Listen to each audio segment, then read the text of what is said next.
राजा जनक के सभा में गए, वहां जो बैठे हुए पहले से पंडित थे, उन पंडितों ने हंसी उड़ाई, ठहाका लगाया। क्यों? क्योंकि अष्टावक्र नाम ही अष्टावक्र, उसके अंग के जितने हिस्से थे सब टेढ़े मेढ़े थे। तो जो वहां पर बैठे पंडित थे, तो उन्होंने देखा कि एक संत आ गए हैं हमारी सभा में। पंडितों को संत देख करके बड़ा डर लगता है, क्योंकि पंडित बेचारा जानता है कि हम पंडितों से लड़ सकते हैं लेकिन हम संत से नहीं लड़ सकते। पंडित था सर्वाजीत, लड़ने की कोशिश कर रहा था कबीर साहब से, लेकिन उसको कबीर साहब की बात तो छोड़िए, कबीर साहब के घर के सामने में पानी भरने वाली जो पनिहारिन थी, वही बेचारी पानी पिला दी। पिलाई कि नहीं? है? जा रहे थे, अभी भी देखिए, जाके काशी में देखेंगे तो कबीर साहब का जहां पर कबीर चौरा है, तो अभी भी उसमें पानी पिला रही है वो। बैल पर शास्त्र लदे हुए हैं, तो बैल पर शास्त्र लाद लाद करके वो लाए थे कि कबीर साहब को पराजित करना है। तो आए, जब वहां जाएंगे, आज कल वहां के जो सांसद माननीय प्रधानमंत्री मोदी जी है, उस चौराहे पर बड़ी सुंदर मूर्ति कबीर साहब की बनाई है संतों के साथ में। तो उस जगह से जब गली जाएंगे तो इतनी छोटी छोटी गलियां हैं कि खो जाएंगे आप। तो उस जमाने में भी हो सकता है कि वैसी ही गलियां रही हो। तो सर्वाजीत जी उस गली से जाते हैं, तो एक जगह पर चौराहे पे खो जाते हैं। वहां कोई पानी भर रही है स्त्री, तो उस पानी भरने वाली से पूछती है कि कबीर साहब का घर किधर है।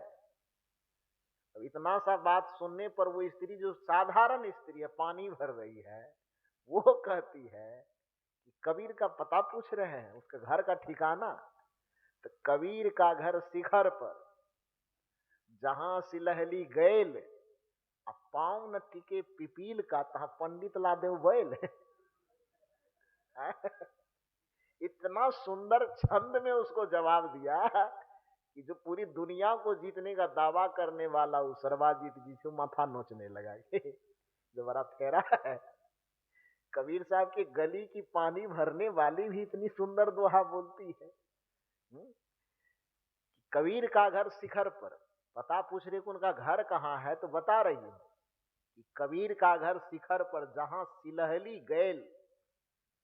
सिलहली, एक तो गैल मन छोटा सांकड़ा रास्ता है, दूसरी बात सिलहली फिसलन भरा रास्ता है।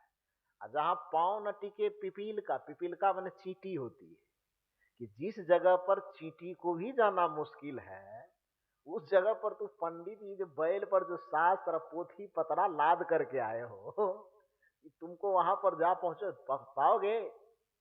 कबीर के समीप तुम पहुंच पाओगे? कबीर के ज्ञान का, चिंतन का, बुद्धि का स्तर जहां, वहां ये पोथी थोड़े पहुंचा पाएगी। नहीं पहुंचा, वहां अनुभव काम देता, वहां पोथी पतरा काम नहीं देता है। इसलिए कबीर साहब कहते, कहा सुनी की है नहीं, देखा देखी बात, और दुल्हा दुल्हन मिल गए तो फीकी परी बारात। दूसरी जगह कहते हैं, तेरा मेरा मनवा कैसे एक होई रे, तू कहता कागज की लेखी, मैं कहता निज आंखन देखी, तो तेरा मेरा मनवा कैसे एक होई रे। तो कहने का अभिप्राय यह है कि पंडित संत से थरथराते हैं। सर्वाजीत पहुंच भी गया कबीर साहब जी के पास, तो क्या हुआ?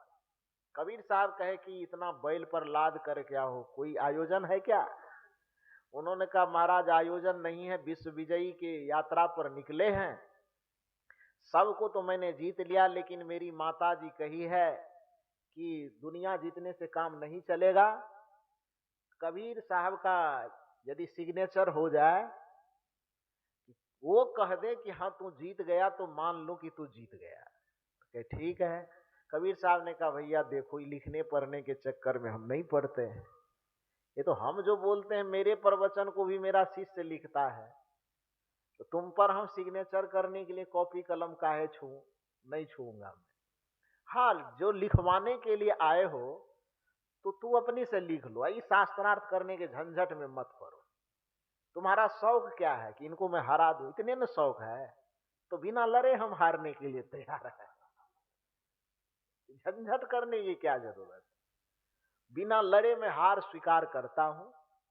लिख लो अपने से, जो लिखना है लिख लो बस। हाँ, कोई पूछने आएगा मुझसे तो हम कहेंगे हाँ वो आया था, हम सहमति दे देंगे। तो कहे ठीक है, अपने से लिख लिया, सर्वाजीत जीता और कबीर साहब हारा। है खुशी खुशी लेके गया, मैया देखो जाने में अब गुजरात कहाँ है और काशी कहाँ है, तो जाने में भी तो लगेगा। तो आज जा रहे हैं, गाड़ी भी आज की तरह ट्रेन तो है नहीं बैलगाड़ी पे, ऐसे हो सकता है पैदल भी जाना पड़ा हो। तो जितना दिन लगा हो गया बेचारा, वहां दिखाया खुशी खुशी माता जी को कि देखो माँ तू कबीर का नाम ले, तू बेचारा तो लड़ ही नहीं पाया मुझसे, बिना लड़े हार मान लिया। तो माँ कहे कि अच्छा लिख करके दिया है, अरे उसको लिखने भी नहीं तो हम ही को कहा लिख लेने के लिए, तो हम लिख लिए। कहा ठीक है दिखाओ, तो दिखाया। तो कहा, वो कहा कि हम तो पढ़ना नहीं जानते बेटा, तू ही ईमानदारी से पढ़ करके सुना दो। तो कहे ठीक है सुना दो। तो पढ़ता है बेचारा, कागज देखता है तो उसके दिमाग का फ्यूज उड़ गया समझ में नहीं आ रहा है क्या हो गया। तो देखता है कुछ देर अवाक रह गया। तो अवाक रहने पर पूछती है माँ उससे कि बेटा बोलने वाले थे, कागज में कुछ ज्यादा लिखा हुआ है क्या, तुम ही लिखे हो, तुमको पढ़ने में दिक्कत क्या है। लेकिन बेचारा कुछ बोल नहीं रहा है। माँ पूछती है सुना तो दो। तो बेचारा माथा नोचते कहता माँ लगता है मिस्टेक हो गया। कहा क्या हुआ, का कागज में लिखा हुआ है कबीर जीता और सर्वाजीत हारा। कहे तुम ही तो कहे कि मैं लिखा हूं। कहा माँ अक्षर तो मेरा ही है, कागज भी बदला हुआ नहीं लग रहा है, लेकिन लिखा हुआ उल्टा हो गया। तो माँ कही कि कोई बात नहीं, एक बार और मौका दे देते, फिर जाओ। फिर गया, फिर लौट करके आते हैं, फिर वही प्रक्रिया दोहराई जाती है। और दोबारा जब फिर लौट करके जाते हैं, फिर वही झमेला। 2 बार 3 बार करने के बावजूद यहां लिखवाता है सर्वाजीत जीता कबीर हारा। अब माँ के पास जब पहुंचता है तो वहां कागज पर हो जाता है कबीर जीता सर्वाजीत हारा। जब 2-3 बार यही प्रक्रिया हो गई तो माँ अंत में कहती अरे नादान, अब भी तुमको समझ में नहीं आता है कि किसके सामने में तुम लड़ने चले हो। दुनिया में संत और पंडित की जब भी लड़ाई हुई है तो पंडित हमेशा हारा है और संत हमेशा जीता है। चाहे वह कबीर की लड़ाई हो, चाहे वह कबीर साहब अथवा पंडित की लड़ाई हो, चाहे गुरु रविदास अथवा पंडित की लड़ाई हो, मन चंगा तो कठौती में गंगा। तो किसकी हार हुई, पंडित की हार हुई ना। वही चीज लेकर के जब अष्टावक्र मुनि इस कहलगांव की धरती से गए थे और कहलगांव की धरती पर जाने पर राजा जनक की सभा में जब पंडित हंस दिए तो पंडित जितना जोर से ठहाका लगा के हंसे थे उससे ज्यादा 10 गुना ज्यादा ठहाका लगा करके अष्टावक्र मुनि हंसे। पहले पंडितों ने कहा आप क्यों हंसे, उन्होंने कहा मैं तो पहले नहीं हंसा, पहले तो आप हंसे इसलिए जवाब यह दीजिए कि आप क्यों हंसे। तो उन्होंने कहा कि मैं क्यों हंसा, मैं तो इसलिए हंसा क्योंकि मैं देख रहा हूं कि 8 अंग से टेढ़ा मेढ़ा आदमी आई राजा जनक की सभा में ब्रह्म ज्ञान देने पहुंचा है, जिसके अंग का एक हिस्सा भी सीधा नहीं है, वो कौन सा ज्ञान देगा। ध्यान दीजिए, आपके प्रश्न का जवाब है कि पंडितों ने अष्टावक्र मुनि का क्या देखा, शरीर देखा, रूप देखा, बाह्य हिस्सा देखा। अष्टावक्र मुनि जो उसको जवाब दे रहे हैं कि मैं तो सोच रहा था कि यहां पर बड़े बड़े ज्ञानी, बड़े बड़े विद्वान पंडित बैठे हुए, लेकिन अफसोस की बात है यहां चाम का मूल्यांकन करने वाला, हड्डी का मूल्यांकन करने वाला बैठा हुआ है। मैं सोचा था कि यहाँ तर्क होगा, वितर्क होगा, ज्ञान की बात होगी, ध्यान की बात होगी, शास्त्र की बात होगी, यहाँ बात हो रहा है चमड़ा का रंग कैसा है, हड्डी का कलर कैसा है, अंग सीधा है कि टेढ़ा है।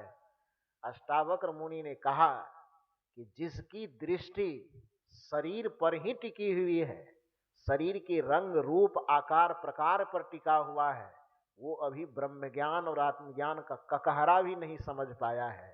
इसलिए ब्रह्म ज्ञान जो होता है वह शरीर के स्तर पर नहीं होता है, गुरुत्ता जो होती है वह शरीर के स्तर पर नहीं होती है, आत्मिक ज्ञान जो होता है वह शरीर के स्तर पर नहीं होता है। इसलिए गुरु को न तो स्त्री के रूप में देखा जा सकता है, न गुरु को पुरुष के रूप में देखा जा सकता है, क्योंकि स्त्री पुरुष का चाहे आकृति का भेद हो, चाहे रंग का भेद हो, चाहे लिंग का भेद हो, किसी भी चीज का जो भेद होता है वो बाह्य स्तर पर होता है। और गुरुत्ता जो होती है वो आंतरिक चीज है, आंतरिक संपदा है। तो रूप में भेद होता है, स्वरूप में भेद नहीं होता है। गाय के रंग रूप आकार में भेद होता है, लेकिन गाय से निकलने वाली दूध में कोई भेद नहीं होता है। बल्ब के आकार प्रकार में भेद होता है, लेकिन उससे निकलने वाली रोशनी में कोई भेद नहीं होता है। गन्ने के आकार प्रकार में भेद होता है, किंतु उससे निकलने वाले रस में कोई भेद नहीं होता है। उसी तरह से व्यक्ति के रूप में जब हम गुरु को देखेंगे तब उसमें काला गोरा उजला नाटा मोटा यह दिखाई देगा, स्त्री पुरुष यह दिखाई देगा। लेकिन कबीर साहब कहते हैं कि रूप कभी गुरु नहीं होता है। गुरु नाम है ज्ञान का, शिष्य सीख ले सोए, अज्ञान मर्यादा जाने बिना गुरु शिष्य न होए। आपके प्रश्न का जवाब यही था। अब दूसरे को करने दीजिए, अब दूसरे को करने दीजिए।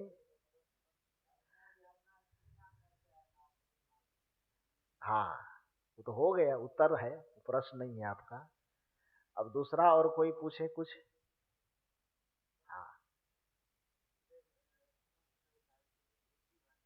हाँ बोलिए, कौन सी वाणी अब बता दीजिए। हाँ ठीक है, बैठ जाइए। आपका शुभ नाम? संदीप जी। आप अभी धनबाद से आए हैं फिलहाल? हाँ तो बढ़िया बात है। छत्तीसगढ़ में एक आदमी का साहब धनबाद दे दीजिए। हम कहे धनबाद तो बिहार का है नहीं, वो तो झारखंड का है। बिहार का रहता तो हम दे देते, वो झारखंड का धनबाद है, वो हम कैसे दें? वहां भी कार्यक्रम के दरमियान कोई मंत्री जी आए थे जी, वहाँ हसदा में, अभनपुर प्रखंड पड़ता है रायपुर जिला में, वहाँ कार्यक्रम था, कोई माननीय मंत्री जी आए हुए थे छत्तीसगढ़ सरकार का। तो लोगों ने कान में कहा कि थोड़ा सा धनबाद दे दीजिए, कि वो धनबाद मेरे बिहार में नहीं आता, इसलिए हम नहीं दे पाएंगे। तो बड़ी खुशी की बात है कि आप धनबाद लेके आ गए हैं। तो अब दोबारा छत्तीसगढ़ जाएंगे तो अब कोई धनबाद मांगेगा तो हम दे देंगे। फिलहाल मध्य प्रदेश वाले लोग आए हैं, छत्तीसगढ़ का पड़ोसी है, वो धनबाद ले जाना चाहे तो ले जा सकते हैं। तो आपका बहुत बहुत आभार। बड़ा सुंदर प्रश्न आपने किया है कि सदगुरु कबीर साहब की उलटवासी जो लोगों में बहुत प्रचलित है, कबीर साहब की उल्टी वाणी, अब बरसे कम्बल भींगे पानी। इसके दो प्रकार के अर्थ हैं। एक अर्थ तो लोग यह कर देते हैं कि ये बरसे कम्बल भींगे पानी, पानी का अर्थ हाथ करते हैं, कम्बल का अर्थ आंख करते हैं। लेकिन ये अर्थ ठीक नहीं है। क्यों नहीं है? यदि आंख बरस रहा है और हाथ भींग रहा है तो इसमें उल्टी बात क्या है? इसमें तो उल्टी बात नहीं हुई ना। आंख बरसना, हाथ का भींगना, इसमें उल्टा क्या है? आंख बरसेगा तो हाथ तो भींगेगा ही, ये तो सीधी बात है। लेकिन वहां प्रश्न में पहले ही छिपा हुआ है कि कबीर साहब की उल्टी बात, अब बरसे कंबल भींजे पानी। तो इस जगह पर उल्टी वाणी का चूंकि प्रयोग है, इसलिए यह अर्थ जो कोई करता है कि आंख बरस रहा है हाथ भींग रहा है, तो ये उल्टी वाणी की वजह तो सीधी वाणी हो गई। लेकिन वहां साहब कहते हैं कबीर साहब की उल्टी वाणी, अब बरसे कंबल भींजे पानी। इस जगह पर इस शब्द का शब्दार्थ न करके भावार्थ किया जाएगा, क्योंकि व्याकरण कहता है कि किसी भी शब्द का जब आप अर्थ करने निकलते हैं तो अपने साथ में 3 शक्ति लेकर के जाइए। कौन कौन शक्ति? अविधा शक्ति, लक्षणा शक्ति और व्यंजना शक्ति। जैसे भारत देश को हम सोने की चिड़िया कहते हैं। भारत देश कभी सोने की चिड़िया कहलाती थी, ये कहते हैं ना हम लोग। तो इसका क्या शब्दार्थ करेंगे, तब तो भारत को हम एक चिड़िया बनाना पड़ेगा। शब्दार्थ करने पर भारत को एक चिड़िया बनाना पड़ेगा। तो क्या भारत सचमुच में सोने की चिड़िया है? नहीं है। कहा जाता है कि किसी गांव में दूध की नदी बहती है, तो दूध की नदी बहती है क्या? शब्दार्थ करेंगे तब तो गड़बड़ा जाएगा। उसका शब्दार्थ नहीं कर सकते, उसका हमें लक्ष्यार्थ करना पड़े। दूध की नदी बहना मतलब उस गांव में दूध पर्याप्त मात्रा में मिलना, इसका यही अर्थ होगा। किसी जगह पर लड़ाई होती है, लोग भाव में कह देते हैं अरे बाप इतनी मारपीट हुई, खून की नदी बह गई। तो खून की नदी थोड़े बहती है। हाँ, खून ज्यादा मात्रा में बह गई, इतनी ज्यादा मात्रा में बह गई कि किलो कुंटल में मापना थोड़ा मुश्किल है, तो उसके भावार्थ में व्यापक अर्थ में कह दिया कि यहाँ खून की नदी बह गई, कहते हैं ना। तो ठीक उसी प्रकार से सोने की चिड़िया कहने से, जैसे सोने के चिड़िया का शब्दार्थ न लेकर के उसका एक भावार्थ लिया जाता है। सोने की चिड़िया मतलब वह देश, वह राष्ट्र जो एक समय में भौतिक, आध्यात्मिक, राजनीतिक, सामाजिक, सांस्कृतिक समस्त दृष्टिकोणों से संपन्न था। तो संपन्न होने के कारण उसको हम क्या कह दिए? सोने की चिड़िया कह दी। रावण की लंका को सोने की लंका कही गई। अब कुछ जो नासमझ लोग हैं वो देख रहा है कि सीमेंट सोना का होता है क्या? बालू सीमेंट का होता है, ईटा भी कहीं सीमेंट का होता है, दीवाल होता है। तो यदि ईटा, बालू, सीमेंट सब सोना का रहा होगा तो हनुमान जी बेचारा जलाए कैसे उसको? क्योंकि सोना में तो, सोना आग में जाने से जलने के वजह तो और चमकने लगता है, चमकता है कि नहीं चमकता है? तो जल करके राख कैसे हो? वस्तुतः रावण की लंका को सोने की लंका कहने के पीछे का वजह यह था कि वह लंका नगरी जो राजनीतिक, सामरिक, आर्थिक, सामाजिक हर एक दृष्टिकोणों से संपन्न था, इसलिए उस नगरी को सोने की लंका कहा जाता था। ठीक उसी प्रकार से जैसे सोने की लंका का मतलब संपन्न लंका, जैसे भारत सोने की चिड़िया थी कहने का अभिप्राय यह कि संपन्न भारत।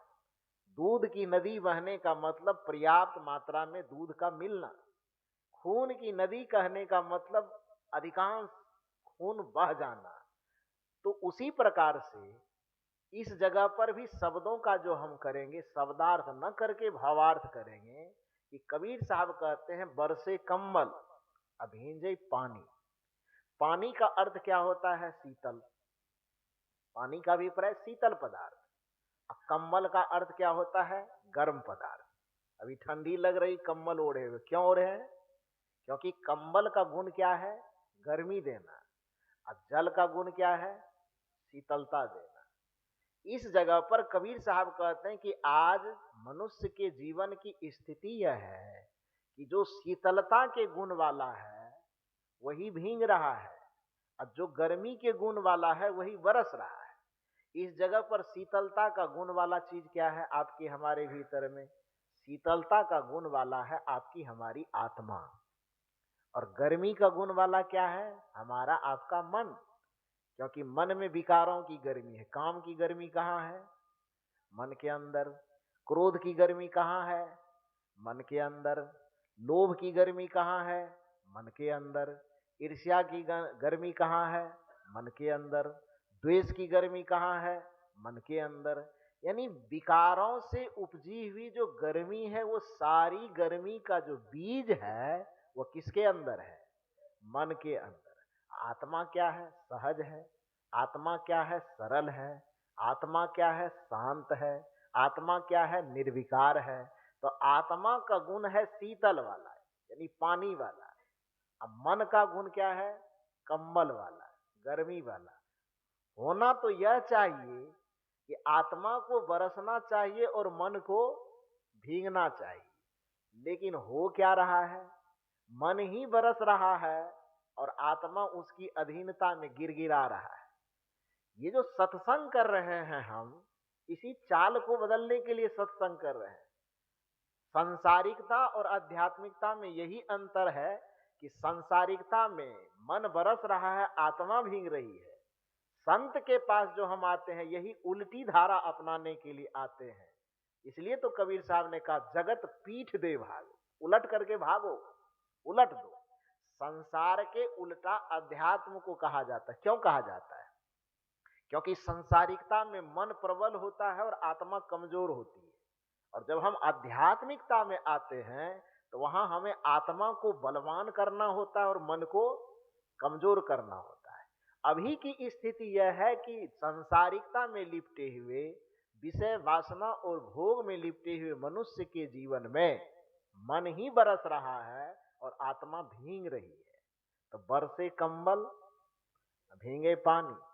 लेकिन हम जो सत्संग में गुरु शरणागत होते हैं, गुरु के सानिध्य में आते हैं, तो इस जगह पर इतना त्याग, इतनी तपस्या, इतना संयम, इतना शील, इतना सदाचार का पालन करना है कि यह स्थिति उलट जाए। बरसे पानी, अब भीगना किसको पड़े? कंबल को पड़े। कि आत्मा बरसे और मन को भीगना पड़े।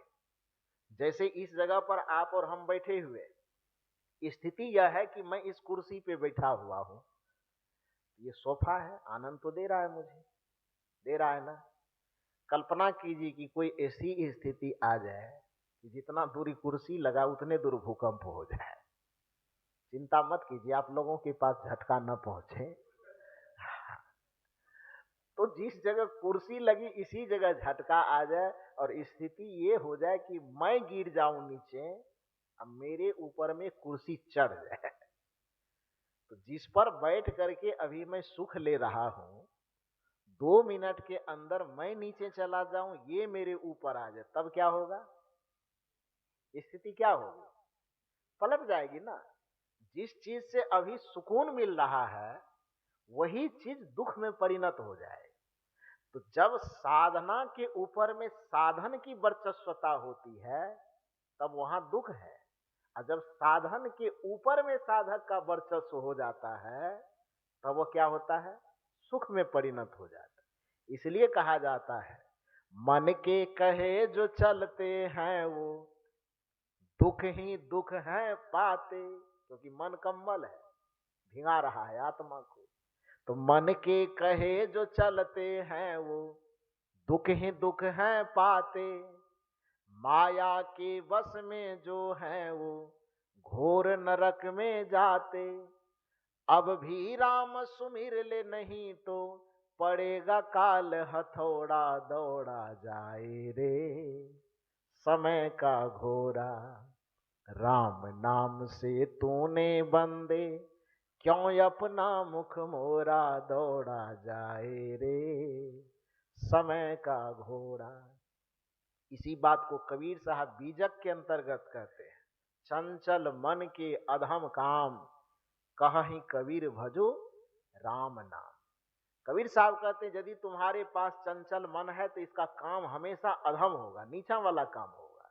इसलिए इस अधम काम को, मन को पराजित करना चाहते हो, मन की चंचलता को पराजित करना चाहते हो, तो एक ही सहारा है, राम तत्व का भजन करो।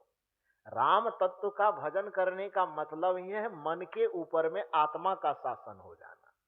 आत्मा के ऊपर मन का शासन है तब आप जीव हैं। अब मन के ऊपर में आत्मा का शासन हो गया तो आप शिव हैं। इसी बात को भगवान श्री राम की जो भ्राता, छोटे भ्राता लक्ष्मण जी हैं, वो प्रसंग हो रहा है श्री राम जी और लक्ष्मण जी के बीच में। तो लक्ष्मण जी ने श्री राम से प्रश्न किया कि जीव इसमें भेद की, कि जीव में, शिव में, आत्मा में, ईश्वर में भेद क्या है? तो श्री राम जी उत्तर देते हुए कहते हैं, जीव ईस में भेद किंग इतनो अहे सदीव, अब बद्ध दशा में जीव कही, अब मुक्त दशा में शिव। तो बद्ध दशा कब कहेंगे? जब मन के अधीन आत्मा है तो वो बद्ध दशा में है।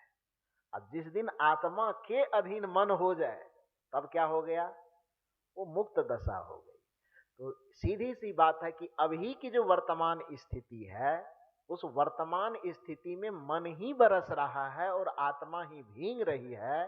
तो आत्मा का गुण शीतल है, शीतल यानी जल का गुण, और मन का गुण गर्म है, काम क्रोध लोभ मोह जो विकार है तो गर्मी ही तो है। प्रदूषण में गर्मी नहीं है, प्रदूषण विकृति जहां भी है तो गर्मी है। इसीलिए न किसी को क्रोध आता है तो लोग क्या कहते हैं, बहुत गर्मी चढ़ गया क्या तुमको, कहता है कि नहीं कहता है? यदि कोई शैतानी करता है, बदमाशी करता है तो लोग उसको इतने कहते हैं, बहुत ज्यादा गर्मी चढ़ गया तुमको। तो मन के अंदर जब भी विकृति आती है तो गर्मी का स्वरूप लेकर के आती है। इसलिए विकारग्रस्त मन को गर्म कहा गया, और गर्म किसका गुण है? कम्बल का गुण है। और सहज मन, सहज आत्मा की स्थिति जो है वो शीतल है, शांत है, सहज है। इसलिए आत्मा के समस्त गुणों को क्या कहा गया? जल कहा गया। सांसारिकता में स्थिति यह है कि कम्बल ही बरस रहा है और आत्मा ही भींग रही है। होना यह चाहिए कि शीतलता को बरसना चाहिए और गर्मी को भींगना चाहिए, लेकिन ये उल्टी रीत देख करके कबीर साहब को कहना पड़ा कि कबीर साहब की उल्टी वाणी, अब बरसे कम्बल भींगे पानी। आपके सवाल का यही जवाब है। और किसी के मन में कोई सवाल? मध्य प्रदेश वाले साहब सब पूछिए। आप कुछ नहीं पूछेंगे? छपरा से जो लोग आए हैं वो बोल रहे थे कुछ और गहराई में बात होनी चाहिए। तो आपके मन में कोई सवाल हो तो आप करें। एक सवाल और लेकर के फिर बात को विराम देंगे। सब लोग सो जाए। हाँ हाँ, तो क्या कुछ प्रश्न कीजिए। हाँ, तो उसके लिए तो ध्यान शिविर में आना पड़ेगा। साधना पूरी प्रकृति की साधना का कॉन्सेप्ट छोटे में समझाया नहीं जा सकता। उसके लिए जो हम लोग 7 दिन का साप्ताहिक शिविर करते हैं, उसमें आप पधारने की कृपा करें तो फिर बढ़िया ढंग से क्लियर हो पाएगा। साधना जो मूल रूप से ठीक, बैठ जाइए आप। तो मूल रूप से जो थोड़ी बहुत बातचीत हो सकती है, साधना शब्द में ही साधना का अभिप्राय छिपा हुआ है। साधना, साध मतलब इच्छा। जब किसी का कोई काम पूरा होता है ना, तो लोग कहते हैं हमारी साध पूरी हो गई, कहते हैं कि नहीं? तो साध का मतलब इच्छा होता है। वही साध जब विकृत हो जाती है और साध बढ़ जाती तो उसी को तृष्णा कहा जाता है। यहां सा अभिप्राय है साधना। हम इस संसार के चक्रव्यूह में क्यों फंसे हैं? इच्छाओं के कारण। किसी विचारक ने बड़ी सुंदर तरीके से कहा कि सर्रापा आरजू होने ने बंदा कर दिया मुझको। क्या कहा? सर्रापा आरजू होने ने बंदा कर दिया मुझको, वरना हम खुदा थे गर दिले बेमुद्दवा होते। सर से पैर तक, सर्रापा, सर से पैर तक, 2 शब्दों का समूह है सर्रापा। सर से पैर तक, सर्रापा आरजू, आरजू माने वही साध, वही इच्छा। सर्रापा आरजू होने ने बंदा कर दिया मुझको। सर से पैर तक लिपटी हुई जो इच्छाएं हैं, लिपटी हुई जो वासनाएं हैं, लिपटी हुई जो साध है, उसी ने मुझको बंदा बना के रखा है। वरना हम खुदा थे गर दिले बेमुद्दवा होते। यदि हमारे दिल में साध का कोई मुद्दा न होता, यदि हमारे मन में इच्छा तृष्णा और वासना न होती, तो फिर हम तो खुदा थे, हम खुद ही ईश्वर के समतुल्य थे। इसी को श्री कृष्ण ने क्या कहा कि आत्मा क्षेत्रज्ञ इति युक्तः संयुक्तः प्रकृतिर गुणः, यह आत्मा अपने आप में स्वतंत्र निर्मल निश्चल होने के बावजूद भी 5 तत्व 25 प्रकृति 3 गुणों के अधीन हो जाने के कारण यह आत्मा सीमित हो गई, क्षेत्रज्ञ कहलाने लगा। लेकिन जब गुरु के शरण में आकर के ध्यान भजन साधना चिंतन की युक्ति जान करके अपने मन की उस साध को खत्म करने में हम सफल हो गए, मन के उस साध तृष्णा वासना को मिटाने में सफल हो गए, तो तेरे भी तू विनिर्मुक्त, जैसे ही उस साध से वासना से हम मुक्त हुए तो परमात्मा त्युदाहृत, फिर हमको परमात्मा कहलाने में कोई दिक्कत नहीं है। तो जो श्री कृष्ण जी का ये वक्तव्य कह रहा है कि आत्मा क्षेत्रज्ञ इति युक्त संयुक्त प्रकृतिर गुणः तेरेव तू विनिर्मुक्त परमात्मेत्युदाहृत, कि आत्मा जब तक वासना के अधीन है तभी तक वह क्षेत्रज्ञ कहलाती है, लेकिन जैसे वासना की अधीनता से वह मुक्त होता है वह परमात्मेत्युदाहृत, वह परमात्मा कहलाने योग्य हो जाता है। उसी प्रकार से जिसको उर्दू के शायर कहते हैं कि सर से पैर तक लिपटी हुई वासना के कारण ही हम गुलाम कहला रहे हैं, बंदा कहला रहे हैं, वरना हम तो खुदा थे, गर्दिले बेमुद्दवा होते। तो साधना का एक छोटा सा सूत्र आप यह समझें कि साधना शब्द के अंदर ही उसका अर्थ छिपा हुआ। साधना, जिस जगह पर हमारी इच्छा का समापन हो जाता है उस जगह पर हम परम तृप्त हो जाते हैं। यही बात कबीर साहब अपनी भाषा में कहे, चाह मिटी तो चिंता मिटी, मनमा बेपरवाह, जाको कछु नहीं चाहिए। चाहिए शब्द पर ध्यान दीजिए, साध कहिए कि चाह कहिए कि चाहिए कहिए। कबीर साहब स्पष्ट कहते हैं कि तुम जो गुलाम बने हुए हो, तुम्हारी जो बादशाहत छीनी चली गई है, वो चाह ने ही तुम्हारे जीवन की सारी बादशाहत छीन लिया है। इसलिए अपने जीवन की समस्त चिंताओं को मिटाना चाहते हो तो चिंता को उपजाने वाला जो कारण है वो कारण क्या है? चाह। तो चाह मिटी, इधर चाह मिटी और उधर चिंता मिटी। चाह मिटी, चिंता मिटी, मनमा बेपरवाह, लापरवाह नहीं, बेपरवाह। हाँ, लापरवाह का मतलब तो आलसी होता है। जब किसी काम को लोग, हालांकि लापरवाही बेपरवाही का भेद न करने के कारण आदमी खाना उधर फेंक दिया, कपड़ा उधर फेंक दिया, बाल ठीक नहीं रखा, न तेल लगाना, न साबुन लगाना, न कपड़ा पहनना, न जब कहे कि क्या कर रहे हैं, अरे हम तो बैरागी हैं, बैरागी का जिंदगी ऐसे मस्त। अरे वो बैरागी का जिंदगी नहीं, ये लापरवाही का जिंदगी। बैरागी वाला जिंदगी बेपरवाही का जिंदगी होता है, बैरागी वाला जिंदगी लापरवाही का जिंदगी नहीं होता है। एक बैरागी में और एक सैनिक में जितनी सक्रियता सैनिक में होती है उससे ज्यादा सक्रियता किस में होती है? बैरागी में होती है। बैरागी होने का अभिप्राय सब चीज से मन अनासक्त होना जरूर होता है, लेकिन इसका ये मतलब नहीं कि हम अपने तन को, अपने मन को बिगाड़ करके रखें। सन्यासी तो सांसारिक व्यक्ति से और व्यवस्थित होगा, उनका तन व्यवस्थित होगा, उनका मन व्यवस्थित होगा, उनका खाना, उनका पीना, उनका रहना, उनका सहना, उनका ओढ़ना, उनका बिछौना, वो सारा चीज व्यवस्थित होगा। तो लापरवाही और बेपरवाही का भेद समझना होगा। लोग इसी शब्द के भेद को न समझ, कबीर साहब तब न कहे कि बिन विवेक भटकत फिरे, बिना विवेक शब्द को समझे बगैर शब्दों के जाल में फंस जाते हैं आप, तो फिर आपको भटकना पड़ जाता है। लोग लापरवाही और बेपरवाही का अंतर नहीं समझ पाते हैं, कोलाहल और कौतूहल का अर्थ नहीं समझ पाते हैं, कोलाहल और कौतूहल का एक ही अर्थ कर लेते हैं। जैसा कि दिन में मैंने कहा कि आदरणीय कौन है, सम्माननीय कौन है, पूजनीय कौन है, उपासनीय कौन है, ये भेद समझना होगा ना। आप यहाँ पर आदरणीय, सम्माननीय, पूजनीय, श्रद्धेय सबका अर्थ एक ही लगा लेते हैं और सबको मिला करके खिचड़ी कर देते हैं। इसलिए आपको पता नहीं चलता है कि देवी देवता और ईश्वर में क्या अंतर है, इसलिए आपको पता नहीं चलता है कि देवी देवता में और परमात्मा में क्या अंतर है, यहां परमात्मा के भजन करने के लिए कह रहे हैं, लोग यहां इल्जाम लगा रहा है कि नास्तिक आदमी देवी देवता छोड़वा रहा है। अरे भैया, तू देवी देवता छोड़ोगे नहीं तो परमात्मा तक तू पहुंचोगे कैसे, ये बताओ। देवी देवता तो परमात्मा के नीचे का एक लाइन हुआ ना जी। परमात्मा तो सर्वोच्च चीज हुआ, ईश्वर तो सर्वोच्च चीज हुआ। तो कहने का ये अर्थ है कि